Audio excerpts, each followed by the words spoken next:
안녕하세요, 여러분. 김미애 변호사입니다.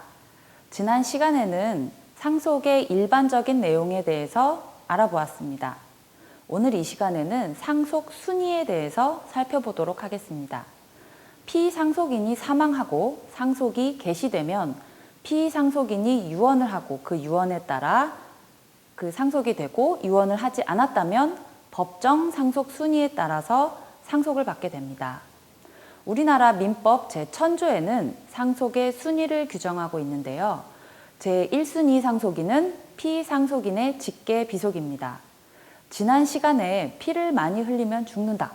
그래서 피상속인을 돌아가시면서 상속재산을 주신 분이다. 이렇게 외우라고 아주 어이없는 암기 방법을 말씀드렸었죠. 네, 피상속인은 돌아가신 분을 말합니다.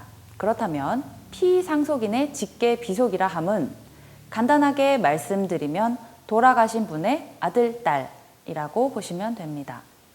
제2순위는 피상속인의 직계 존속, 즉 돌아가신 분의 부모님을 말합니다. 제3순위는 피상속인의 형제, 자매를, 제4순위는 피상속인의 사촌 이내의 반계 혈족입니다.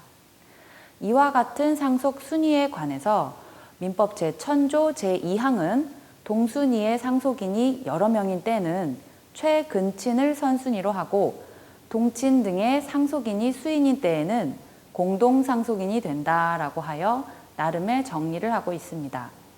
그런데 여러분, 제가 빼먹은 상속인이 있죠? 누굴까요? 네, 바로 배우자입니다. 제일 중요하죠? 우리 민법은 배우자에 대해서는 규정을 아예 따로 두고 있습니다.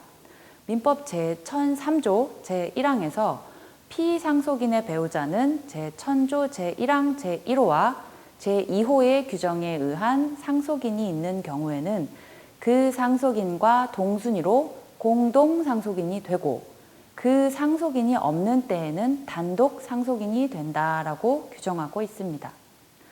이게 무슨 말이냐면요. 민법 제1000조 제1항 제1호는 제1순위 상속인인 피상속인의 직계 비속입니다. 그리고 제2호는 제2순위 상속인인 피상속인의 직계 존속입니다.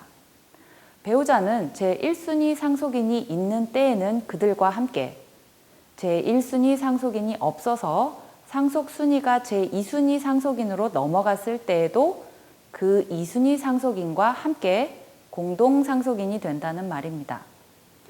자, 이해를 위해서 사례를 들어보겠습니다. 김철수라는 사람이 사망했습니다. 그의 남겨진 가족으로는 김철수 씨의 딸 하나, 그리고 아내, 김철수 씨의 어머니, 이렇게 세 사람이 있었습니다. 김철수 씨의 재산은 누구에게 상속될까요? 여기서 상속 순위만 따져보겠습니다.